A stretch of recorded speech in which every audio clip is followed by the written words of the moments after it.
I think that people who think that hospitality is just for restaurants are completely missing the boat. I think hospitality is probably the single most powerful business strategy that doesn't get taught nearly enough in business school. What we've learned in our business is to understand that service and hospitality are completely different topics. Hospitality is a dialogue. If you feel like I'm on your side, hospitality is present. If you think I did something for you, hospitality is present. If you think I'm customizing an experience for you, hospitality is present. Welcome to the Business Culture Podcast with your host, Rob Arnold.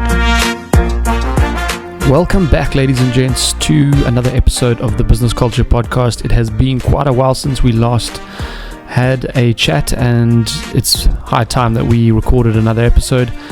And in this one, I wanted to really touch on something which Danny Meyer presented so eloquently in the intro, something which we all either work in or have a connection to, and that is the business of hospitality.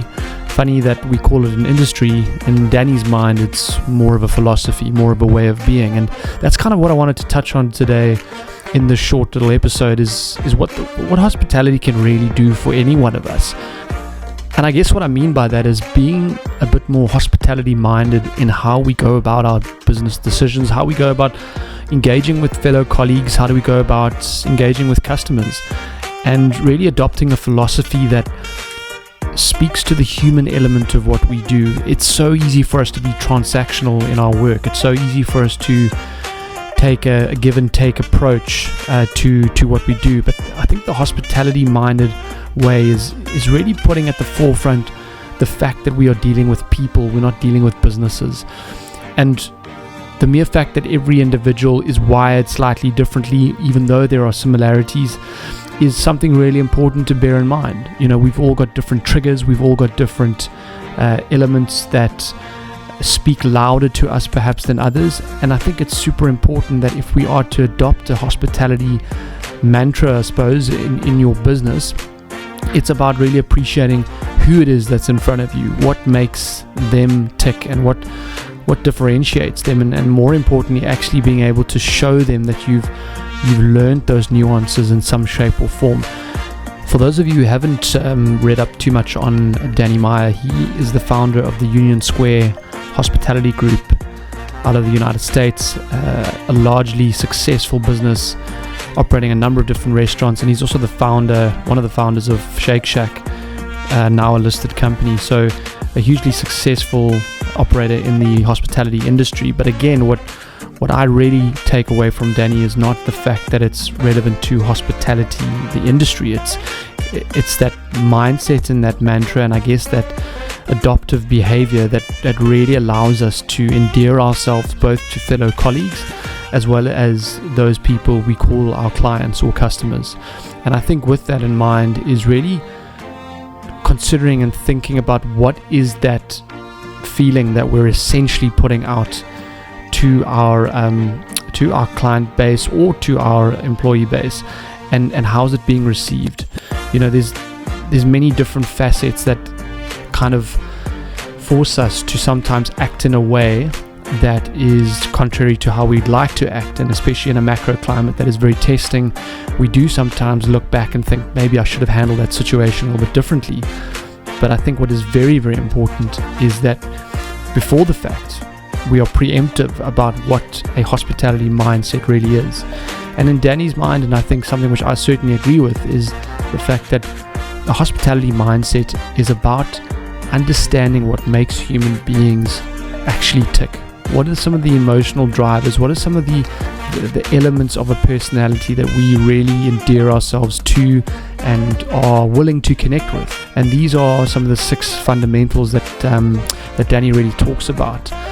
One of those being curious intelligence, the wantingness, the needing to really find out the nuances, as I said before, of other people and what differentiates them. It's also about having that empathy and that integrity, which again is something which we kind of like on paper, but we don't always find it in abundance out there these days. We kind of see it when it suits people, but not when it's contradictory to what the needs might be in that moment. So it's these things which, if at the outset we identify with and we are insistent on, we find ourselves acting more in a way that other people can relate to us, even in times when things are not going well. And that, in the long run, I think is what builds those longer term relationships that ultimately bring people back, even when we've had a slight mishap in a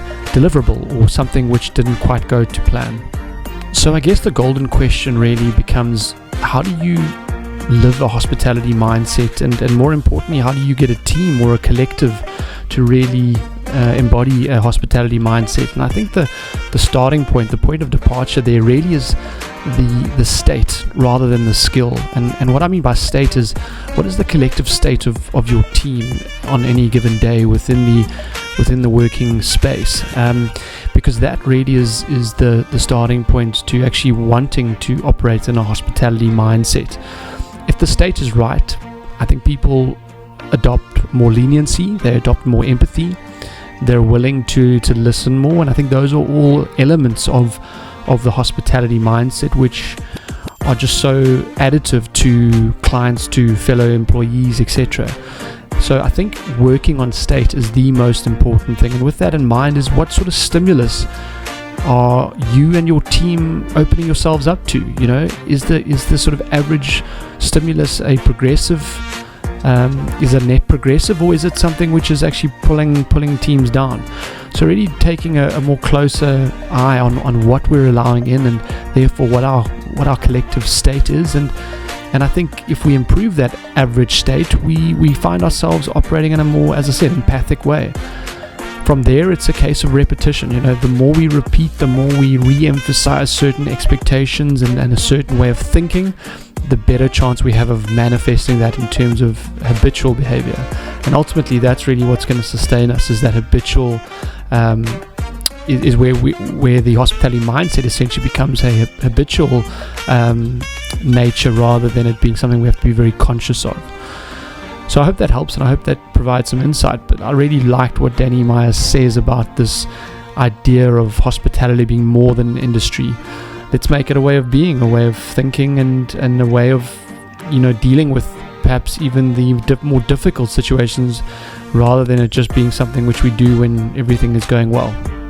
That's it for today. I look forward to catching you on the next episode.